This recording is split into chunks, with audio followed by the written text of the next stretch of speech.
So battle through the heavens के एक और नोबल एपिसोड में आपका स्वागत है। अब पिछले एपिसोड की बात करें तो उसका पहला पार्ट तो मुझे काफी ज्यादा इंटरेस्टिंग लगा था, जिसमें हमारी जिया ने उस मोया की हालत खराब कर दी थी और दूसरे पार्ट में जिया ने पिल रिफाइनिंग करी थी। अब वो तुम्हें कैसा लगा था कमेंट्स में बताना, बट डोंट वरी, आगे आने वाले एपिसोड मजेदार होने वाले हैं। और स्पेशली इस एपिसोड के दूसरे पार्ट में हम जानने वाले मोतियांग सिंह के बारे में, और ये होता है ब्लैक एम्बर सेक्ट का सेक्ट मास्टर। यार काफी स्मार्ट बंदा है ये। सो मैं क्या कहने वाला था कि हाँ, इस वीडियो को पूरा देखना। और इस एपिसोड की शुरुआत होती है लिटिल फेरी डॉक्टर और जिया से, जो कि उस हॉल में बैठे हुए थे। अब यहाँ पे हमारी शाओशियान तो फिर भी नॉर्मल लग रही थी, पर जिया काफी ज्यादा इम्पेशेंट दिखाई दे रही थी। अब खैर उससे और नहीं रहा जाता तो वो लिटिल फेरी डॉक्टर से कहती है कि जियान उस रूम में 2 दिन से बंदे पता नहीं यानी क्या कर रहा है। अभी हमारी लिटिल फेरी डॉक्टर एक पीले कलर की बुक को पढ़ रही थी। जिया की ये बात सुनते ही उसका ध्यान उस चैम्बर की तरफ चला जाता है। वो जिया से कहती है कि पिल रिफाइनिंग में काफी ज्यादा द्विकी का एग्जॉस्शन होता है और इस प्रोसेस में कोई भी जल्दबाजी नहीं करी जा सकती। वो कहती है चलो हम थोड़ा सा और वेट कर लेते हैं। और ये सुन के तो हमारी जिया और ज्यादा परेशान हो जाती है। वो कहती तुम ये सेम सेंटेंस कई बार बोल चुकी हो। पर खैर उस बेचारी के पास कोई और ऑप्शन था नहीं, तो वो वापस अपनी सीट की तरफ जाने लगती है। पर जब उस चेयर पर बैठने वाली थी तभी ये पूरा का पूरा चेम्बर हिलने लगता है और इस शेकिंग की वजह से लिटिल फेरी डॉक्टर और जिया दोनों का ध्यान उस चेम्बर की तरफ जाता है जहाँ पे जिया रिफाइनिंग कर रहा था। इस समय इस चेम्बर से काफी ज्यादा डेंस एनर्जी की रिपल्स बाहर आ रही थी और इतनी रिच एनर्जी को फील करके लिटिल फेरी डॉक्टर काफी ज्यादा खुश हो गई थी। वो कहती है लगता है जियान की रिफाइनिंग कंप्लीट होने वाली है, क्योंकि भले ही लिटिल फेरी डॉक्टर एक एल्केमिस्ट ना हो, पर वो इतना तो जानती थी कि जब भी कोई पिल अपना शेप लेती है तब वो काफी ज्यादा एनर्जी को रिलीज करती है। लिटिल फेरी डॉक्टर कहती है कि अब हमें और ज्यादा केयरफुल रहने की जरूरत है, क्योंकि ब्लैक एम्बर सिटी में बहुत सारे एक्सपर्ट्स जुड़े हुए हैं और ये एनर्जी की रिपल्स वो जरूर नोटिस कर लेंगे। और उसने ये कहा ही था तभी ये चैम्बर और ज्यादा तेजी से हिलने लगता है और हमें सुनाई देता है एक बैंग वाला साउंड। और ये साउंड प्रोड्यूस किया था एक बहुत ज्यादा मोटी सी रिपल ने, जो कि उस चैम्बर की खोपड़ी उड़ा देती है, जिसके बाद ये एनर्जी सीलिंग को पार करके सीधी स्काई की तरफ चली जाती है। अब जब इस एनर्जी पिलर को लिटिल फेरी डॉक्टर सीलिंग के पार जाते हुए देखती है तो हम देखते हैं उसका एक्सप्रेशन अचानक से सीरियस होते हुए। वो जिया से कहती है कि इस एनर्जी को सारे के सारे ब्लैक एम्बर सेक्ट ने नोटिस कर लिया होगा और इस वजह से हमें और ज्यादा अलर्ट हो जाना चाहिए। वो कहती है कि अगर जियान को कोई डिस्टर्ब करने आता है तो उसका बोरिया बिस्तर वहीं पे पैक कर दो। और जब लिटिल फेरी डॉक्टर ने ये शब्द बोले थे तो हम उसकी वॉइस की टोन में काफी ज्यादा चिलनेस को फील कर पाते हैं। ये सुन के हमारी जिया ने भी नोट कर दिया था। वो कहती है कि तुम क्या करने वाली हो। जिया की ये बात सुनने के बाद लिटिल फेरी डॉक्टर की ग्रेश पर्पल आईज में हम एक शार्पनेस को फ्लैश होते हुए देखते हैं। वो कहती है कि अगर जरूरत पड़ी तो मैं अपने आप को यहाँ पे रिवील करूंगी, जिससे वो ओल्ड डीमंस जियान के पास न जा सकें, क्योंकि शाओशियान यहाँ पे जान चुकी थी कि इस एनर्जी को पक्का किसी दोजोंग ने नोटिस कर लिया होगा और अगर इस समय कोई जियान को डिस्टर्ब कर देता है तो जियान को काफी ज्यादा सीरियस इंजरीज का सामना करना पड़ सकता है। और ये कहने के बाद लिटिल फेरी डॉक्टर वहां से डिसअपियर हो चुकी थी। हम देखते हैं उसे फटाक से रूफ पे अपीयर होते हुए और इस समय उसकी आंखें काफी ज्यादा शार्पनेस से चारों तरफ देख रही थी। अब जैसा कि लिटिल फेरी डॉक्टर ने कहा था वैसा ही होता है। जब ये एनर्जी पिलर आसमान की तरफ शूट हुआ था इसने तुरंत ही बहुत सारे एक्सपर्ट्स का ध्यान अपनी तरफ खींच लिया था। अब क्योंकि यहाँ पे सारे के सारे लोग काफी ज्यादा एक्सपीरियंस थे तो वो समझ जाते हैं कि यहाँ पे काफी ज्यादा हाई लेवल की पिल रिफाइनिंग हो रही है, जिस वजह से वो जियान के एरिया के पास में आ जाते हैं और हम एक ही मिनट में उस पूरे के पूरे एरिया को भरा हुआ देख सकते हैं। और अब कई लोगों को ये पता भी चल चुका था कि एनर्जी कहाँ से आ रही है। तब एक बंदा कहता है कि एनर्जी पिल फ्रेग्रेंस से भरी हुई है, मुझे लगता है इस रूम में कोई पिल रिफाइन कर रहा है। तब एक दूसरा इंसान कहता है कि ये तो काफी हाई लेवल की पिल लग रही है, क्योंकि कुछ लेवल 7 की पिल इस तरीके का फिनोमेना क्रिएट करती है। अब मुझसे ये मत कहना कि यहाँ पे कोई इतना भयानक एक्सपर्ट है, क्योंकि यहाँ पे आसपास लेवल 7 की पिल के बारे में कोई सोच भी नहीं सकता था। तब एक दूसरा बंदा कहता है कि बिल्कुल इम्पॉसिबल है, एक लेवल 7 का फिनोमेना इससे काफी ज्यादा बड़ा होता है। तो मेरा अंदाजा ये है कि एक लेवल 6 की हाई लेवल की पिल है। तभी एक बुड्ढे की आवाज आती है जो कहता है कि इस तरीके की पिल बिल्कुल भी नॉर्मल नहीं होगी। वो कहता है यहाँ पे ऐसा कौन सा पिल ग्रैंड मास्टर आ गया। अब मुझसे कोई ये मत कहना कि ब्लैक एम्पर सेक्ट से यहाँ पे चीशैन है। ये सुन के साइड से एक और आवाज आती है। वो कहता है कि चीशैन तो अभी लेवल 6 पे एडवांस हुआ है, तो वो इस लेवल 6 की हाई ग्रेड की पिल को कैसे रिफाइन कर सकता है। अब जितने ज्यादा एक्सपर्ट्स यहाँ पे इकट्ठे होते जा रहे थे इस तरीके की प्राइवेट कन्वर्सेशंस और भी ज्यादा बढ़ती जा रही थी और कई लोगों की आंखों में तो हम एक खुले लालच को देख सकते हैं, क्योंकि उन्हें पता है कि जो पिल इतना बड़ा कमोशन क्रिएट कर सकती है वो सच में काफी ज्यादा वैल्यूएबल होने वाली है। तभी हमें कुछ शिव शिव वाले साउंड सुनाई देते हैं और इन आवाजों के साथ ही हम कुछ फिगर्स को फ्लैश होते हुए देखते हैं जो कि अब हवा में फ्लोट कर रहे थे। और जब वो इस एनर्जी पिलर को देखते हैं तो हम उनकी आंखों में एक सरप्राइज को देख सकते हैं। और अगर हम इनकी काउंटिंग करना चाहें तो ये 10 के करीब होंगे। और इनका लीडर था एक व्हाइट हेयर्ड ओल्ड मैन जिसने एक दोपंग पहन रखा था। वो कहते हैं काफी अनएक्सपेक्टेड बात है कि ब्लैक एम्बर सिटी में कोई ऐसा ग्रैंड मास्टर भी आया है। वो आसपास के लोगों को पूछता है कि तुम लोगों को पता है। अब खैर दोपंग के बारे में तो तुम लोग जानते ही होगे। ये एक्चुअली में एक ऐसी आउटफिट होती है जिसमें ऊपर एक हैट पहनी जाती है और इस गोल हैट के चारों तरफ एक वेल होती है जैसे इंसान का चेहरा ढक सके। तभी हमारा ध्यान जाता है उस ओल्ड मैन के साइड वाले बंदे पे जो कि अभी अपनी द्विकी विंग्स को फ्लैप करके हवा में फ्लोट कर रहा था। वो कहता है कि इस एक्टिविटी को देख के तो ऐसा लग रहा है कि ये पिल का लेवल करीब लेवल 7 पे पहुंच चुका है और इस तरीके की पिल वो चीशैन तो बिल्कुल रिफाइन नहीं कर सकता। और इस बंदे का एक्सप्रेशन थोड़ा सा फेमिलियर था। अगर हम थोड़ा सा ध्यान से देखें तो जियान का सेकंड ब्रदर शाओली है। और अगर बात करें उस ओल्ड मैन की तो एनआर एकेडमी के फर्स्ट एल्डर थे सूचियान। शाओली की ये बात सुन के सूचियान नोट करते हैं। तभी उनका ध्यान जाता है एक डायरेक्शन में। वो कहते हैं अनएक्सपेक्टेडली यहाँ पे डीमन फ्लेम वैली भी आई है। फर्स्ट एल्डर सूचियान की बात सुन के शाओली का ध्यान भी उस तरफ चला जाता है जहाँ हमें कई लोग आते हुए दिखाई दे रहे थे और उनके सबसे सामने था वो फर्स्ट एल्डर जिसका नाम था फंगयान। तभी हमारा ध्यान जाता है फर्स्ट एल्डर सूचियान पे, जो कि इस समय डीमन फ्लेम वैली के ग्रुप को ध्यान से ऑब्जर्व कर रहे थे। लेकिन जब उनका ध्यान उस ग्रे रोब्ड इंसान पे जाता है तो हम उनके मुंह से हाँ वाला साउंड सुन सकते हैं। ये देख के शाओली कहता है कि फर्स्ट एल्डर क्या हुआ, लेकिन इस समय फर्स्ट एल्डर सूचियान भी बिल्कुल क्लियर नहीं थे, क्योंकि जब वो इस ग्रे रोब्ड इंसान को देखते हैं तो उन्हें न जाने कहीं से एक डेंजरस फीलिंग फील होती है। अब जब इन लोगों ने डीमन फ्लेम वैली को नोटिस कर लिया था तो ऑफकोर्स डीमन फ्लेम वैली ने इन्हें भी नोटिस कर लिया था और इस समय हवा में काफी ज्यादा डेंस किलिंग इंटेंट फैल चुका था। डीमन फ्लेम वैली का फर्स्ट एल्डर फंगयान अपने एल्डर से कहता है कि ये काफी ज्यादा अनएक्सपेक्टेड बात है कि वो बुड्ढा सूचियान भी यहाँ आया है। अब इस बार हमें ऐसा लग रहा है कि इन लोगों को मारना बहुत ही डिफिकल्ट होने वाला है। तभी हमें आवाज सुनाई दी थी उस ग्रे रोब्ड इंसान की।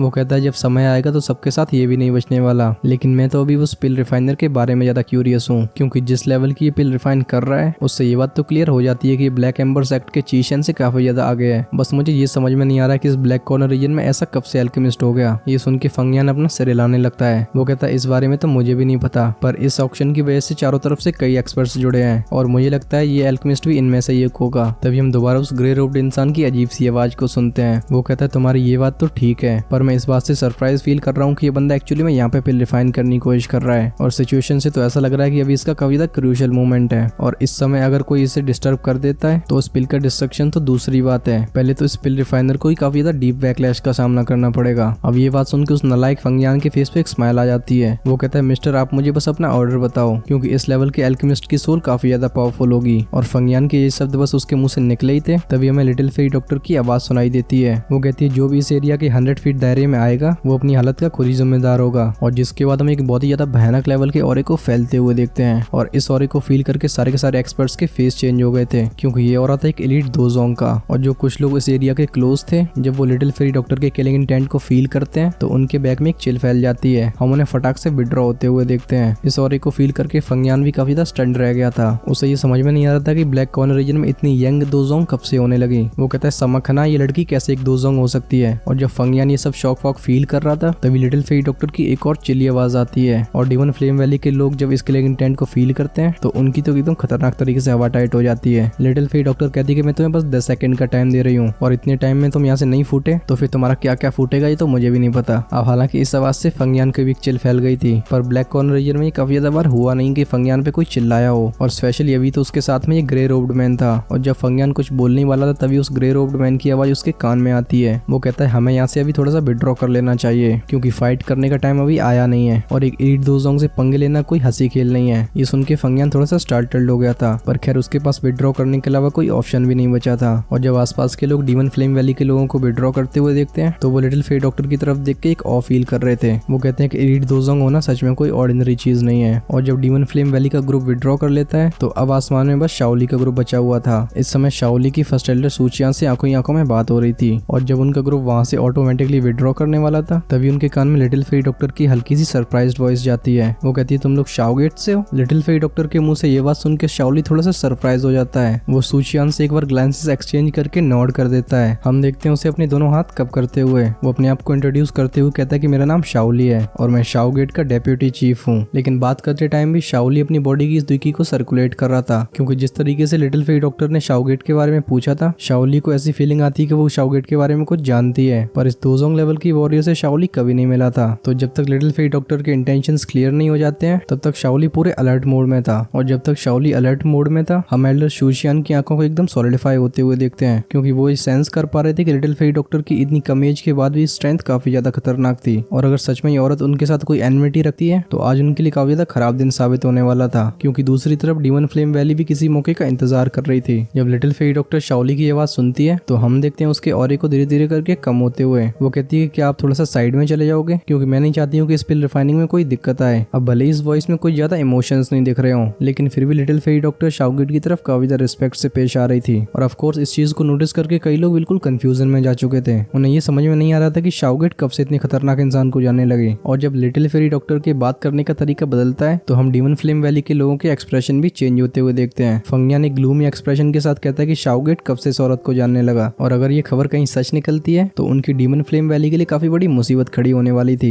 क्योंकि भले इस समय ये ग्रे रोब्ड इंसान इसके साथ है पर 2 एलीट दोस्तों को संभालने में इसकी बैंड बच जाएगी। तभी हमारा ध्यान जाता है उस इंसान पे जो कि इस समय लिटिल फेरी डॉक्टर को ध्यान से ऑब्जर्व कर रहा था। वो कहता है तुम यहाँ पे इतनी ज्यादा परेशान क्यों हो रहे हो, क्योंकि इन लोगों के कन्वर्सेशन से ऐसा लग रहा है कि ये लोग एक दूसरे से पहले कभी मिले भी नहीं है। तो जिस तरीके से तुम सोच रहे हो वैसा होना जरूरी भी नहीं है। और तुम्हारा डीमन फ्लेम वैली भी कोई ऐसा गया गुजरा सेक्ट नहीं है जिसे कोई भी एरा गैरा नत्थु खैरा कभी भी ऑफेंड कर दे। अब भले ही लड़की एक एलीट दोजांग हो, पर ये सेम रूल इसके ऊपर भी लागू होता है। इस बंदे की ये बात सुन के फेंगियान थोड़ा सा शांत हो गया था। वो अपनी आईब्राउज को नेट करके कहता है कि मैंने इतनी यंग दोजांग के बारे में कभी क्यों नहीं सुना। क्या सच में ये लड़की ब्लैक कॉर्नर रीजन के बाहर से आई है? अब खैर उसके आसपास के एल्डर्स भी इसी बात से काफी ज्यादा कंफ्यूज थे। इस वजह से हम उन सबको अपना सिर हिलाते हुए देखते हैं, क्योंकि ब्लैक कॉर्नर रीजन में जितने भी दोजांग थे उन्हें कोई न कोई तो जानता ही था, पर इस लड़की के बारे में किसी को कुछ नहीं पता था। पर अगर फंगियान के कंफ्यूजन को शाओली से कंपेयर किया जाए तो डेफिनेटली शाओली को काफी ज्यादा कंफ्यूजन था। वो ये क्लियरली जानता था कि इस लड़की से वो कभी पहले नहीं मिला है, पर फिर भी शाओगेट का नाम सुन के इसका एटीट्यूड इतना ज्यादा वार्म कैसे हो सकता है। खैर वो फिर भी अपने दोनों हाथ कप करके अपने ग्रुप को वहां से दूर ले जाता है। अब जियान के आसपास 100 मीटर के दायरे में कोई भी नहीं रह गया था।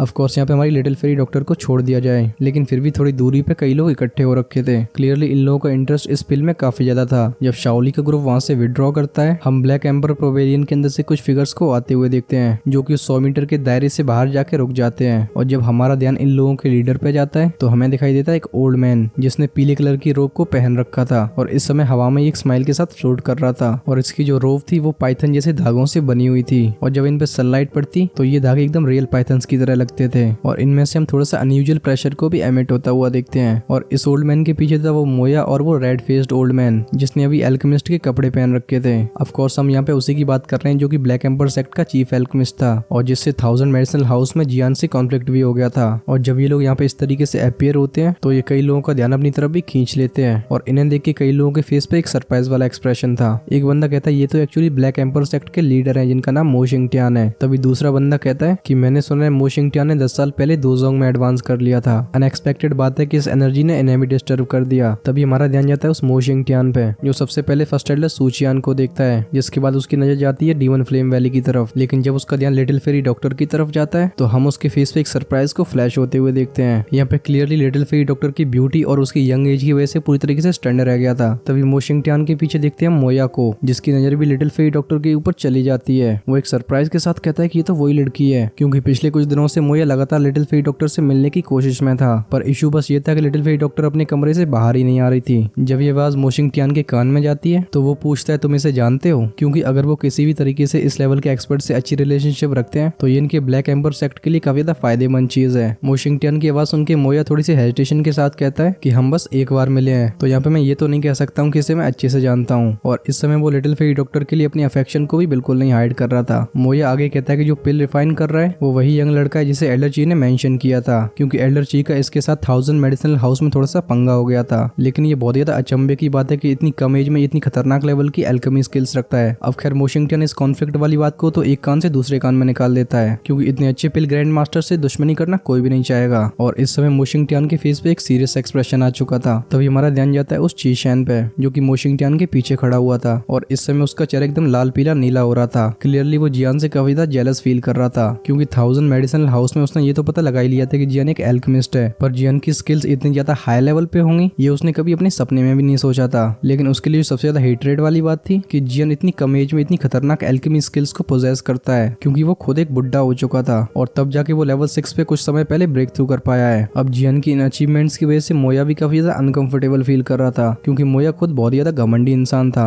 और इस वजह से वो कभी नहीं चाहता था कि उससे कम एज का इंसान उससे ज्यादा अचीवमेंट्स को हासिल करे। लेकिन उससे ज्यादा जेलसी की बात ये थी कि जो लड़की इस मोया को पसंद आई थी वो भी जियान के साइड में थी। खैर मो शिंगटियान इन दोनों के एक्सप्रेशंस को पूरी तरीके से इग्नोर कर देता है। वो एक हल्की आवाज में कहता है कि तुम्हें फ्यूचर में काफी ज्यादा ध्यान रखना होगा और स्पेशली इस यान शाओ के साथ कोई दुश्मनी तो बिल्कुल मत करना, क्योंकि एक ऐसा एल्केमिस्ट जो लेवल 6 की पिल्स को रिफाइन कर सके और एक छोटी सी लड़की जिसकी स्ट्रेंथ इतनी ज्यादा फ्राइटनिंग है, और खासकर हम इस एलीट दोजांग को कैसे भूल सकते हैं। इस तरीके की लाइनअप को तो हमारा ब्लैक एम्बर सेक्ट भी अफेंड नहीं कर सकता। मो शिंगटियान उन दोनों से कहता है कि तुम्हें कुछ समझ में आया क्या। अब भले यहाँ पे मोया और चीशन काफी ज्यादा डिस्प्लीज्ड फील कर रहे हो, लेकिन मो शिंगटियान के सामने वो बिल्कुल भी कोई नखरे नहीं दिखा सकते थे। इस वजह से हम दोनों को चिकन की तरह अपना सिर हिलाते हुए देखते हैं। तभी हम देखते हैं मो शिंगटियान के फेस पे एक स्माइल को आते हुए। मो शिंगटियान कहता है कि मैं पुरानी कुछ ओल्ड डीमंस के औरों को फील कर सकता हूँ और मुझे लगता है ये अपनी कब्रों में से इस बोधिसत्व बॉडी ट्रांसफॉर्मेशन सलाइवा के लिए बाहर आए हैं। खैर अगर ये फाइट करना ही चाहते हैं तो उन्हें वैसा करने दो, क्योंकि जब तक वो कोई ऐसी चीज निकालते हैं जो हमें सेटिस्फाई कर सके तब तक हमें इस बात की कोई चिंता नहीं है कि यहाँ पे कितने मरते करते हैं और कितने क्रिपल होते हैं, हम बस इसे एक गेम की तरह ट्रीट कर सकते हैं। ये सुन के मोया और चीशैन भी नॉड कर देते हैं। तभी मो शिंगटियान की नजर दोबारा से लिटिल फेरी डॉक्टर की तरफ जाती है, जो कि इस समय कविता शॉकिंग ऑरे को रिलीज कर रही थी। वो कहता है, मोया क्या तुम इस यंग लेडी में इंटरेस्टेड हो? ये सुन के मोया शुरू में तो थोड़ा सा स्टार्टल्ड हो गया था, लेकिन फिर वो एक एम्बेरेस्ड टोन में रिप्लाई करता है कि इतनी खूबसूरत औरत को आखिर कोई कैसे इग्नोर कर सकता है, और खासकर इसका उन कॉस्मेटिक वाली लड़कियों से बिल्कुल कंपैरिजन नहीं किया जा सकता। ये सुन के मो शिंगटियान हंसने लगता है, लेकिन एंड में जाके उसका एक्सप्रेशन थोड़ा सा स्टर्न हो गया था। वो कहता है, ये नेचुरली काफी ज्यादा अच्छी बात होगी अगर तुम दोनों साथ में आ सको, क्योंकि अगर ये लड़की तुम्हारी हो गई तो हमारे ब्लैक एम्पर सेक्ट की स्ट्रेंथ बहुत ही ज्यादा बढ़ जाएगी। बस इस चीज का ध्यान रखना कि हमारे बीच में कोई दुश्मनी ना हो, वरना इस चीज की पूरी रिस्पॉन्सिबिलिटी तुम्हें संभालनी पड़ेगी। अब अपने फादर की ये बात सुन के मोया के फेस पे एक जॉय फ्लैश होता है, क्योंकि मोया को अपनी अचीवमेंट्स और अपीयरेंस में काफी ज्यादा कॉन्फिडेंस था, क्योंकि ये ठरकी इंसान इतने सालों में कई लड़कियों से खेल चुका था। अब तुम्हारे भाई का ये मन हो रहा है कि मैं अपना सर दीवार में मार दूं। अब खैर ये किस्मत की बात है। अब जब तक लोग एक दूसरे में डिस्कशन में बिजी थे, हम देखते हैं उस एनर्जी पिलर की लाइट को थोड़ा सा डिम होते हुए, जिसके बाद वहां से काफी ज्यादा डेंस फ्रेग्रेंस एमिट होने लगती है, और जितनी ये महक बढ़ती जा रही थी वो एनर्जी का पिलर उतना ज्यादा फेंट होता जा रहा था, और एंड में यहाँ के पूरी तरीके से डिसअपियर हो जाता है। और अब इस एनर्जी पिलर की जगह पे एक थंब साइज एनर्जी क्लस्टर को देख सकते हैं, और जैसे ही एनर्जी का क्लस्टर अपीयर होता है ये फटाक से भागने की कोशिश करता है। देखने से तो ऐसा लग रहा था कि कभी भी आसमान से गायब हो सकता है, लेकिन तभी नीचे से जियान की हुंकारने की आवाज आती है, और हम देखते हैं उस रूम में से एक सक्शन फोर्स को। अब इतने खतरनाक सक्शन फोर्स की वजह से वो लाइट का क्रिस्टल एकदम झंझनाने लगा था, जिसके बाद ये एक सेकंड के लिए पॉज होता है और फटाक से जियान की तरफ वापस जाने लगता है। और इस समय उन ग्रीडी लोगों का सलाइवा पूरी तरीके से बाहर आ गया था। अब खैर एक इलीट दोस्तों के सामने वो कुछ कर भी नहीं सकते थे,